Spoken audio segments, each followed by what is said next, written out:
Everybody's falling for this one.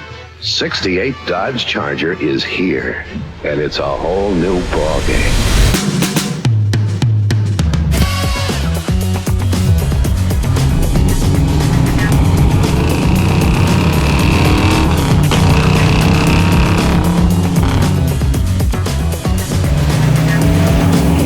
All right, guys, we are here for the fun stuff, the build sheet on RM25. This thing is, I mean, one of the most beautiful cars I've ever seen. It's a 1968 Dodge Charger, but not just any 1968 Dodge Charger. First of all, let's back up a little bit. We've done a couple Chargers. Yeah. I want to say 269s? 269s and a 70. A 70. And we've been holding out for the right 68. That's right. That's right, and we think we found one. This is definitely the one. Some of the history on this car, you might recognize it if you're a fan of Steve McQueen and the classic car chase movie Bullitt.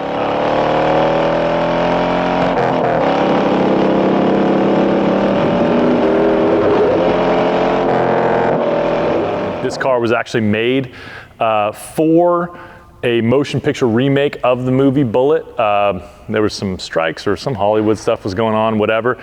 They ended up canceling the movie, and so the shop that built the car for the movie studio ended up selling it, and we were lucky enough to purchase it. It's an incredible 68. Being made for the movies, the fit and finish on this car, the gaps, it's a beautiful car. I mean, every 68 Charger is a beautiful car. Yeah, but this one is exceptional. Shout out to Just Driven. They're the ones that started this project. Like you said, they built it to be in a recreation of the movie Bullitt. So that being said, when we got it, it was way true to the form of the 68 that was in Bullitt, meaning it had 14-inch wheels with little white pinstripe tires, like the tiniest wheels. And like comically tiny. Comically tiny and original hubcaps, but that was the look, you know? So they nailed it, and it was triple black, it was a vinyl top. It just had the look. We weren't intentionally going for a Bullitt car, but I mean, it just looked killer, and we knew we could put our spin on it, so it was the perfect match. When it became available, it was just like a no-brainer. I think you went up there, and I remember getting a phone call like, hey, this is what they're asking for the car. And I was like, well, let's see if we can get a little wiggle room. And they were just like, no, there's no wiggle room. And I'm like, okay, we still want it. Yeah, I think it was one of those deals where, it was kind of local to us, a couple hours away. So we went up there like as soon as possible. And I think there was a line behind us of people waiting to buy the car. So I didn't want it to like slip through our hands just from a little bit of haggling. The car was so exceptional as far as paint, body, fit, and finish, and it's something that these Mopars struggled with originally. They were just never produced to be like really tightly gapped and finished cars. But when they repainted this, because it was originally white, they did an amazing job getting all the body panels to fit and finish perfectly, and you have to with a black car. There's no hiding imperfections with black.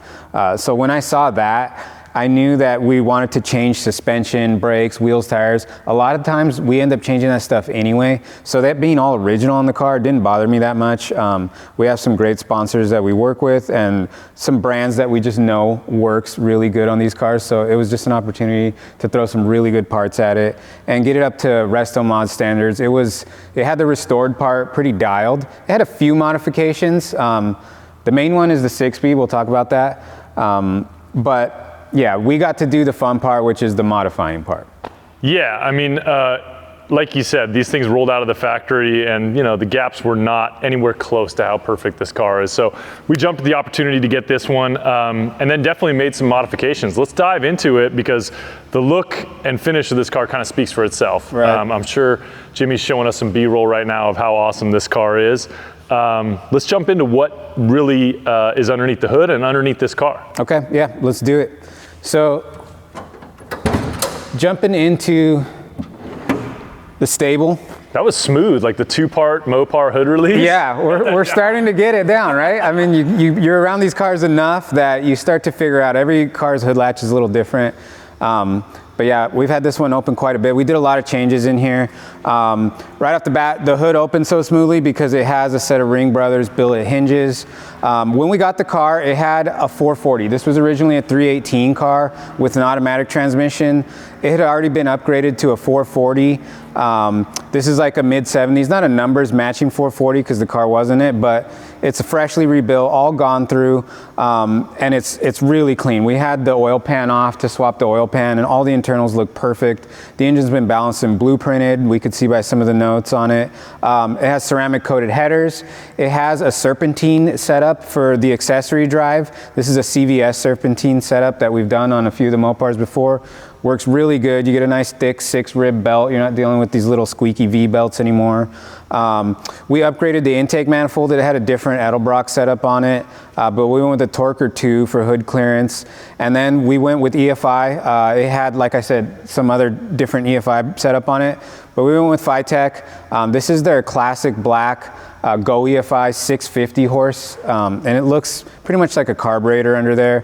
It keeps that classic look, but we got plenty of hood clearance. Dressed it up a little with some Mopar Performance valve covers, and then we did a dual electric fan setup. That's kind of a must for these big block cars. And just kind of cleaned up and tucked everything we could. We still have the battery in the original position. Didn't do anything crazy with relocating it and hiding it. Just cleaned everything up in here. It's all brand new, so it's all spotless, no leaks. MSD distributor, so we upgraded all the ignition system as well. So everything's kind of controlled by modern standards. The EFI controls the electric fans. The distributors are ready to run unit, so all the ignition is new. Headers and an intake. It's all it really needed to wake this thing up.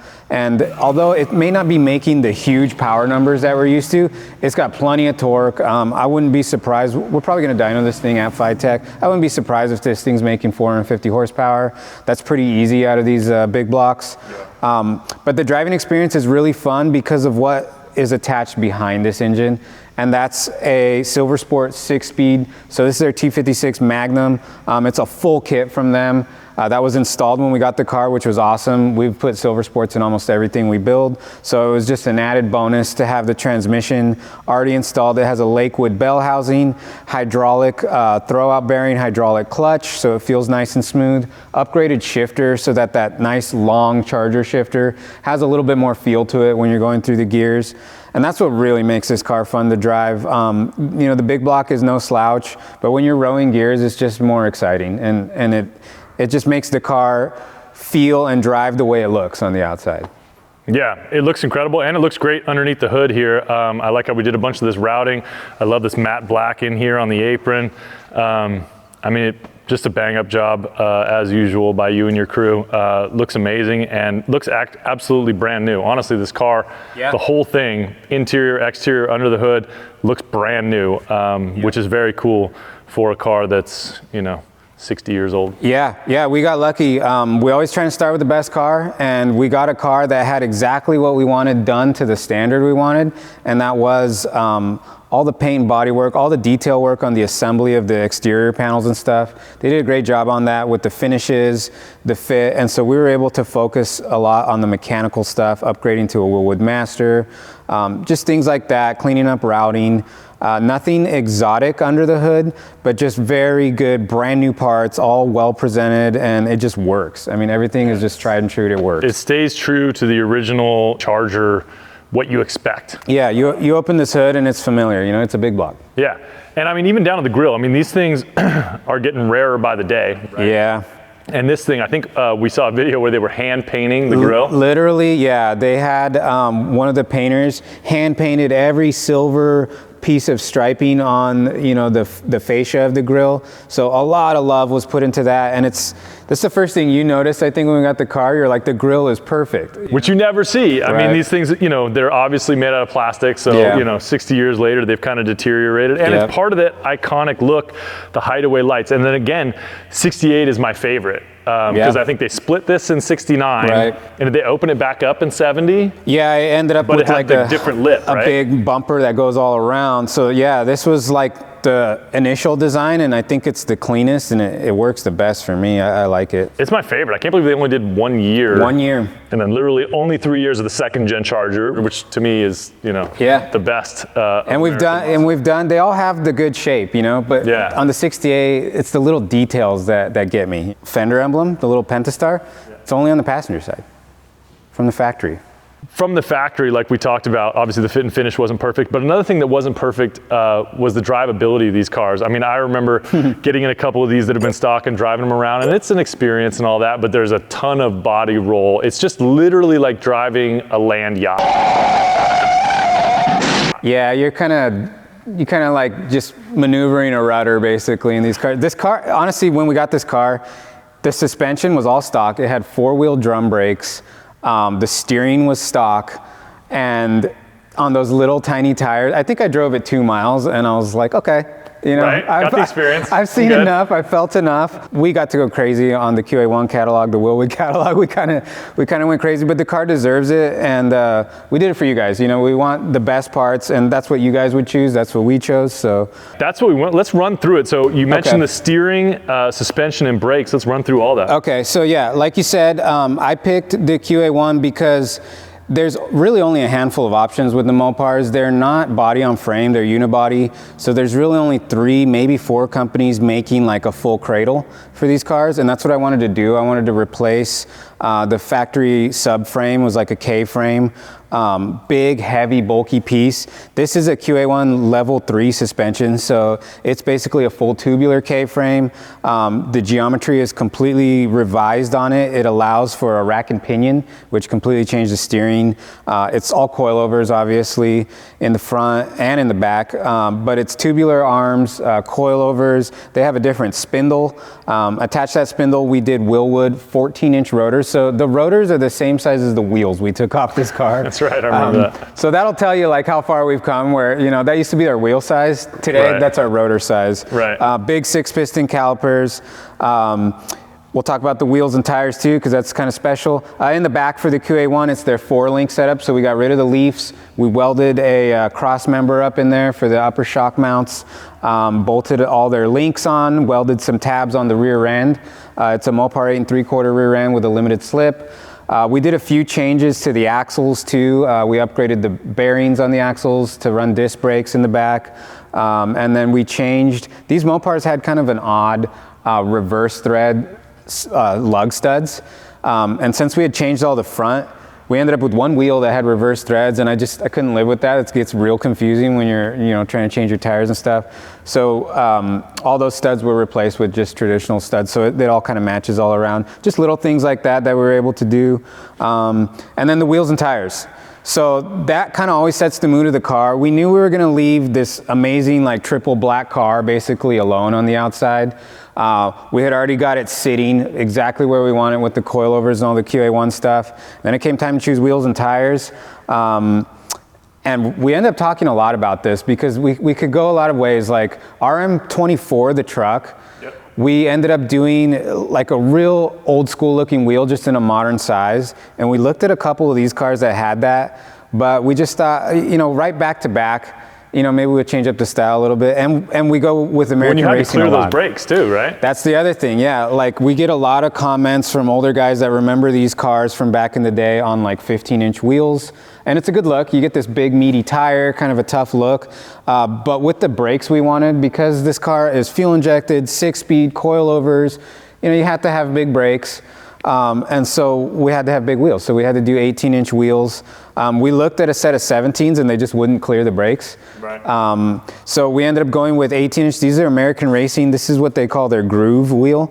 And it just fits right with the theme of the car. It's black, but it's not all blacked out. You know, we've done a few cars with just all blacked out. This has a little pop to it. It's got kind of a 5-spoke-ish design, so it's still kind of traditional muscle car.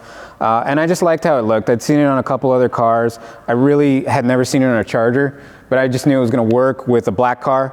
So we went with 18x8s in the front and 18x10s in the back. That's about the biggest wheel we could fit in the back without a mini tub. They are 245/40 front tires. These are Falken. This is their 615. Kind of a good all-around tire. It's got a real aggressive tread pattern, but it's pretty sticky, and it feels good in a muscle car. This car's really not as heavy as you would think. So this is a tire that's kind of designed for like a mid-sized car, so it's perfect for it. And then in the back we did 295 wide, which is also about as wide as we could get in there without a mini tub. But it works, it fills out the wheel wells, the car sits just right, and we were able to get these in the offsets we needed to make it still steer and handle and do everything we wanted to do at this ride height.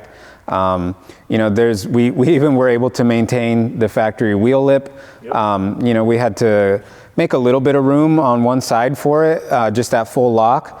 But not have to get rid of it, which was kind of cool because on a black car, all these little touches kind of set it looks off. great, and I think the wheels match great with the black, and then all the little parts on this car, like the brushed aluminum and then the chrome accents and everything. Yeah. Like you said, it's not all black. A lot of times, some guys will go fully blacked out, which is just too much. I think you want to keep a lot of the classic touches, like these side marker lights are some of my favorites. You know that, and the chrome bumpers, and then the brushed aluminum trim and all that. It just all of those little things combine to still keep the essence of what this car really was, and really keep that alive and bring it through, but in a really modern way. And these wheels are a perfect example of that. Yeah, it's a very classic combination. It's a triple black Charger, so it's hard to go wrong. But yeah, American Racing is a real classic brand. The style is, it's not too modern. It fits the car, but it clears our brakes and we can get some really good tires on it. So that was a plus.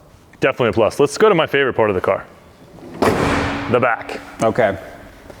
Can we talk, hold on real quick, though. Can we talk quickly about the vinyl top? Because this is the first time we've ever messed with a car with a vinyl top at all. Even considered it. Yeah. It was like an immediate strict rule. It no was vinyl immediate top. no vinyl top. But okay, so let's talk about. So we saw this car and it was done perfectly. Like when I saw this vinyl top, I was just thinking somebody knocked it out of the park when they installed it. It looks perfect. Yeah. The main reason we stay away from them is a lot of times you don't know what's hiding under there. They trap moisture. They're notorious for that. Everybody that's kind of looked at these cars knows that. The plus side of it is that we were able to actually see videos of this car with it off, with them installing it. That's the plus side of Just Driven doing a lot of this restoration work before we even got the car, and they documented it. Yep. So that made me a little more comfortable that this wasn't hiding like some rough bodywork or rust or anything.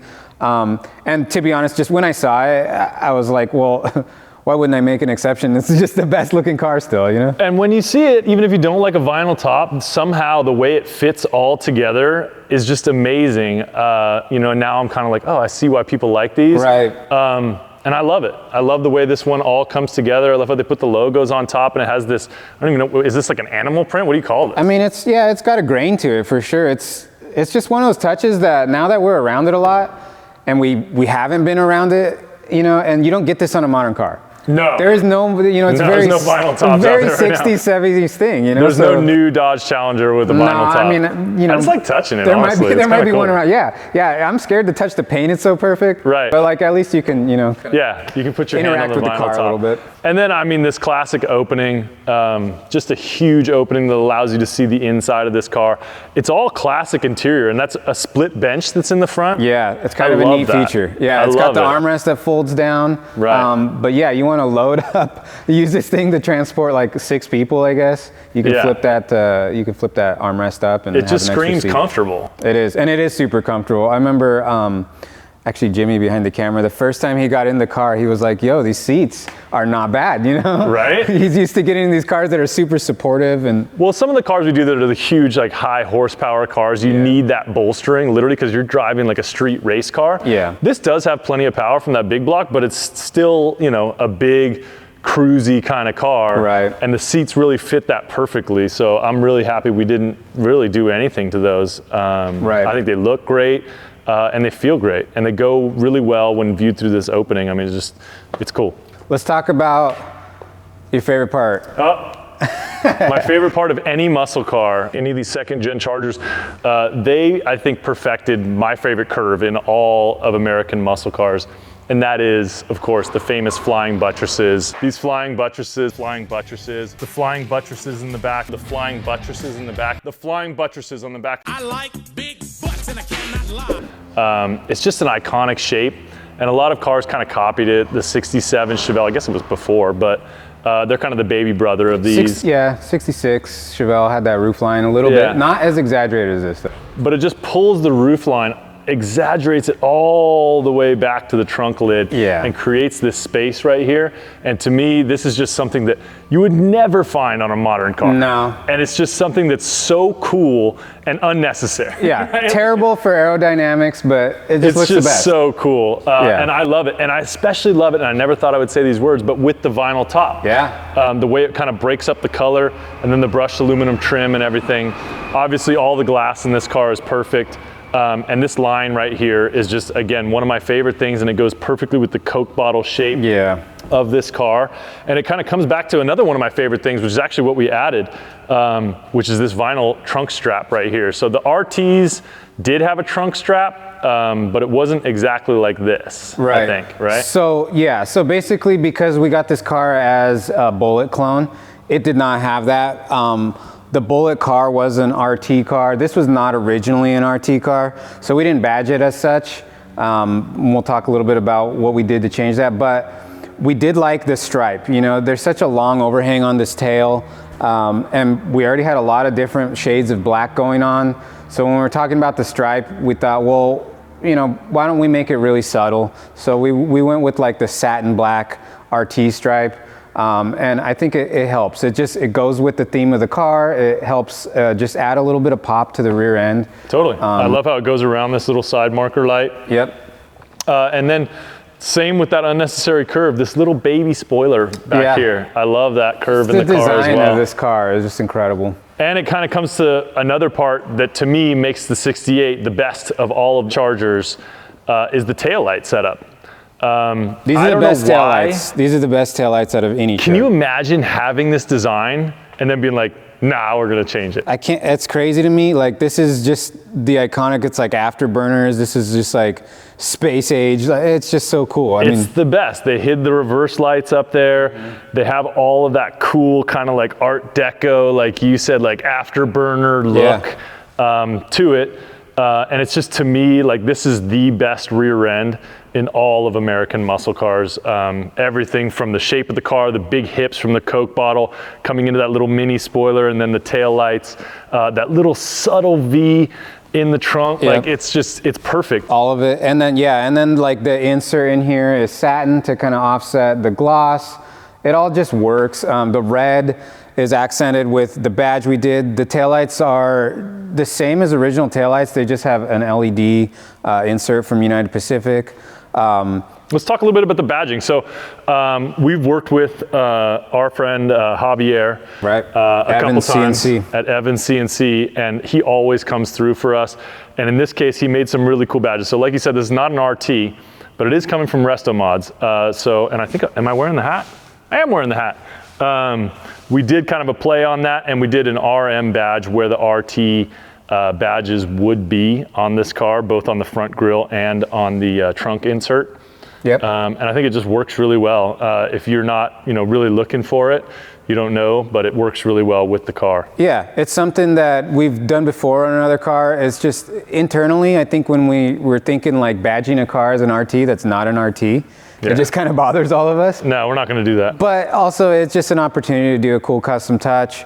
Like you said, Javier just knocks it out of the park. It's basically he scanned like a factory badge and, basically custom designed the letter M, because that font, or you call it a font, but it was just some designer penciled out this lettering. Right. So he made an M that really matched the vibe, and it looks perfect. I mean, we painted the inserts red like it would have been an RT badge, and put them on, and I think it's a cool little touch. Something it's subtle, unique. It looks great. Another thing that I love on these cars, obviously the first gen Charger and a couple of the other Mopars from the period have the same fuel cap. Yeah.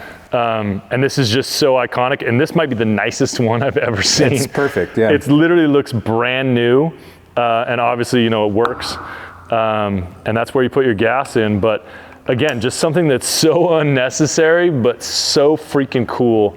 And just another thing that makes this literally my favorite car. Well, that's why we love these cars. The overall shape is a given. This car is just good looking, but I like talking about all the little details. Of course, we did a lot of mechanical stuff underneath it, just to make it all dialed. It's got pretty much every system has been replaced mechanically. It's got a brand new fuel tank with an in-tank pump like a modern car. all braided fuel lines. The whole wiring harness has been replaced. It has a vintage air unit, but the car just looks classic still. And that's kind of what we do. We want a car that has all the classic character, but modern drivability. And that word you just used is where it's at, drivability. I mean, that's the key to us at RestoMods, is that classic soul of the car, but then modern drivability. You want to be able to just roll out to your garage, jump in, turn the key and go. And that's what it's about. And I really think that you guys knocked it out of the park with this one. Obviously, we started with a really great car, but I think we just went over and beyond with all the add-ons just to really make it, you know, awesome and drivable. I think this is, I mean, we keep getting Chargers and we keep wanting them better and better, and this one's gonna be hard to top. This is the best year and one of the best ones we've done. Let's jump in the interior and show off some of the little features there. Yeah, absolutely. Okay, so we're sitting in the driver's seat. Everything feels classic in this car, and that's because there's not a lot of things that are changed that changes the overall look. There's just things changed on how it all works. So one of the biggest things is the gauges that you're going to be staring at are in a factory type dash bezel, but they are all decoded digital gauges. So they have all the modern features. They're integrated with the EFI system, so all your readings are accurate, and they have a lot of programmable functions and features, which is super nice. Decoded digital is just kind of the way to go, and they're able to produce these gauges with very original looking fonts and typography, so you don't lose the feel of the car. But everything else has been replaced or restored on the interior. So everything down to like a factory style steering wheel, but brand new. Everything is just in perfect condition. And of course, this car has the correct amount of pedals, which in my opinion is 3. And that's because it has this 6-speed transmission.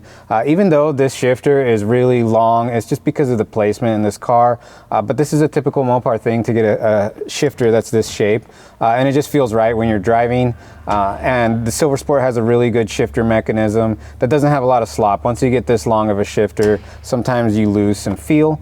We don't have that in this car. But the perfect, just all black. It's triple black. Everything's nice. The seats are all restored, original style seats. This is that kind of cool feature where you know, the center part flips up. If you had a 6th person, I guess, you could put them in here.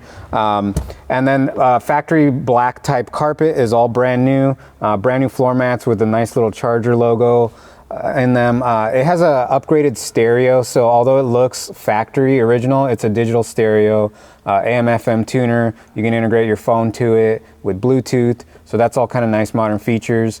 Same thing with the factory HVAC controls. Those are gone. This is all vintage air stuff. They look original, but it controls a full modern heating and air conditioning system from Vintage Air.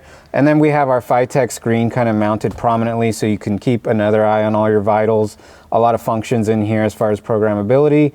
What we've found on most of these cars is we bolt the FiTech on, we do the initial setup, and then drive the car a bunch, and you pretty much don't almost need to even use it or look at it anymore. But it's a nice feature to have because it does have a few more readings than your gauges would have if you're the type of person that wants to keep a close eye on air-fuel ratio. One of the big advantages of having a fuel injection system is you can look at stuff like that. So it's nice to have it right here, and it doesn't get in the way of anything. And then the back seat's pretty much factory original. It's got all new seat belts in here, same in the back floor mats. We have a dome light, brand new headliner. Everything's just perfect in here as far as being factory original, and it all works, so why stray away from it? And it all looks really good. I mean, just as they designed the exterior perfectly in these cars, they nailed the interior. It's a whole vibe in here, and I really like being behind the wheel. Okay, so that wraps up the build process. Every time we do one of these, there's something little that I feel like I forget. And I'm always curious what you guys would do. Is there something we should add to this car? Leave it in the comments if you think we missed something or there's something better we can do to it. And this is by far the best one we've done. It's the best looking car, best all around car. It's got the right combo of parts, the best year. So I can't believe we're giving it away. Someone's gonna get this car. It's unreal to me that we're gonna be handing the keys to this incredible car to somebody along with $20,000 in cash. And if you want that to be you, head over to RestoMods.com, claim those entries, and this could be yours.